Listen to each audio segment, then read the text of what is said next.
talking to me. She was explaining everything and talking everything in the dog baby talk to me. I couldn't do it.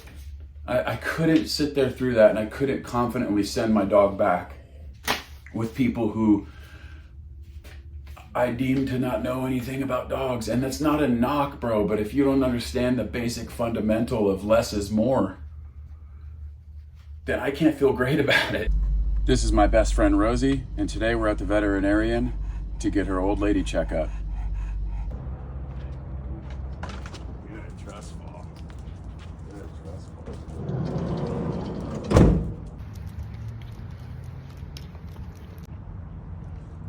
Okay, let's go. Are you getting a few pet treats? Yeah, this is Rosie. This is Rosie. Okay. Well, Rosie, I saw you getting out of the car and I was like, this isn't a 12-year-old dog. Yeah, well, you know, she probably wouldn't say hi to you. She's a real sweet dog. I know, but now I see it. Yeah. Now I see it. I thought you were a little young and getting out of there. And I'm like, is this Rosie? You know, she shows her little puppy sometimes, which always makes me real happy. Makes me feel real happy to see her, that little puppy come out. I don't know, you ever had a senior dog before? No, I mean, growing up, just what my parents had, yeah. Senior dog. But it's like every now and again, that little puppy shines.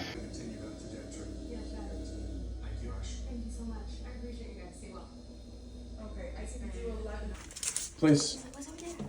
Steady.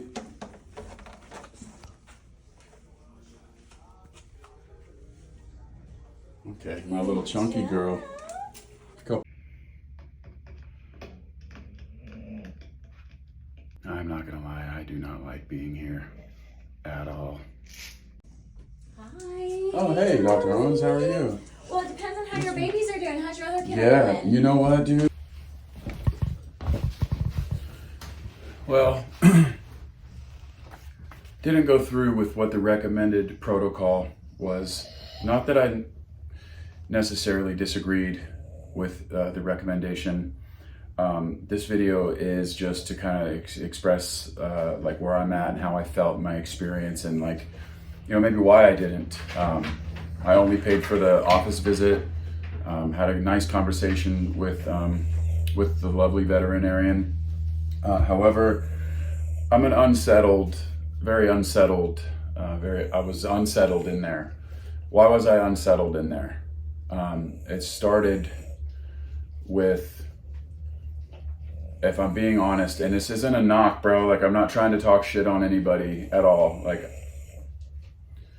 mostly just lovely things to say about these people, very kind people over here, very lovely people, but I'm kind of like a guy where the energy, the overall energy of the place kind of must be suitable for like what I'm comfortable with, right? And just initially, the tech that came in and started questioning us, and just the baby talk, the first thing, she just shoved the hand in her face, and then the level of baby talk on top,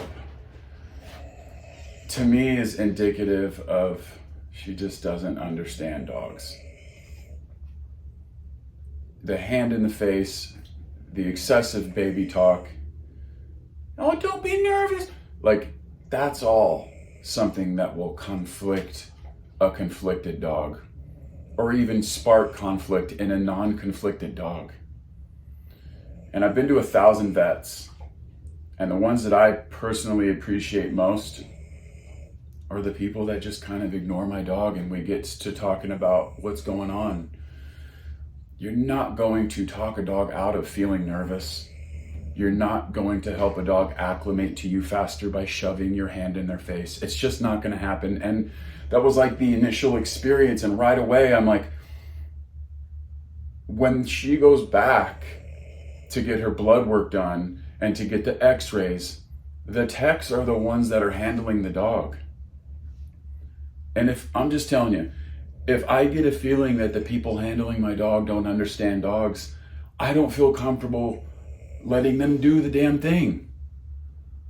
And there was this feeling of, again, not that I disagree with what the recommended x-rays of the chest, esophagus, you could probably hear her breathing. This is what we're obviously concerned about. And then she's old, so check on the blood. That's what the two things were.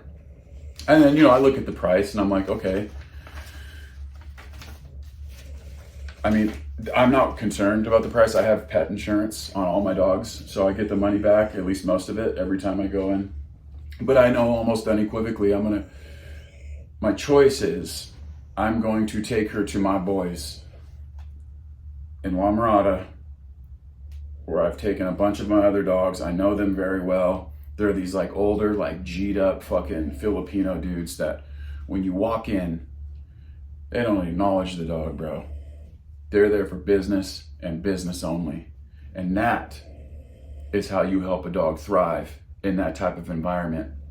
Just being at the vet, bro, for a lot of dogs is unsettling.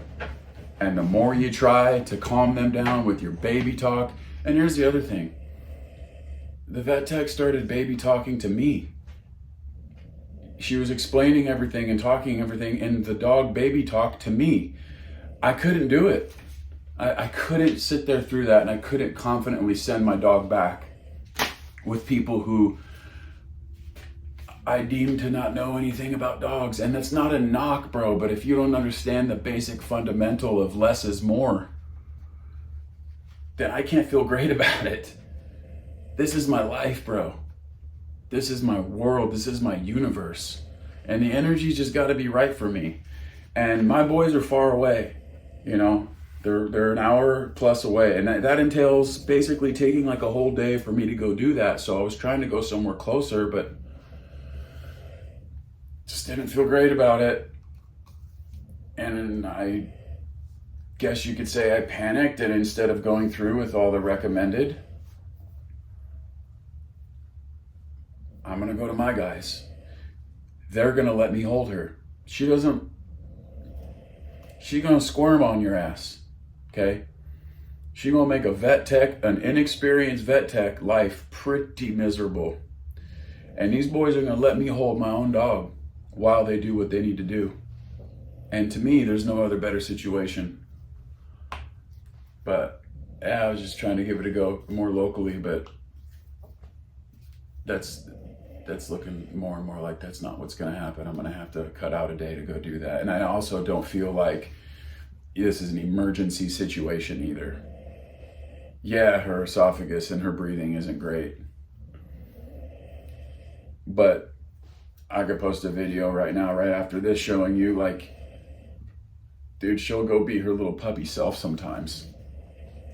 And sometimes it's worse than others. And it's just like, and even if I go and I find out like something's fucked, she's 13, bro, I'm not putting her under anesthesia for some fucking specialist surgery, bro.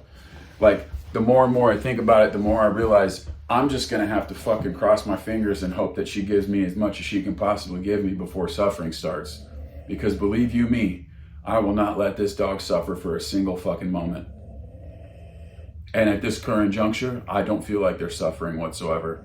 Yeah, she's slowing down. Yeah, her respiratory seems a little compromised, but not to the point where there's any suffering happening. And so, yeah, that's kind of where we're at with it. This whole experience is really shit. When like, even going to the vet, whatever, okay, they tell me she's fucked. Now what? I know she's fucked.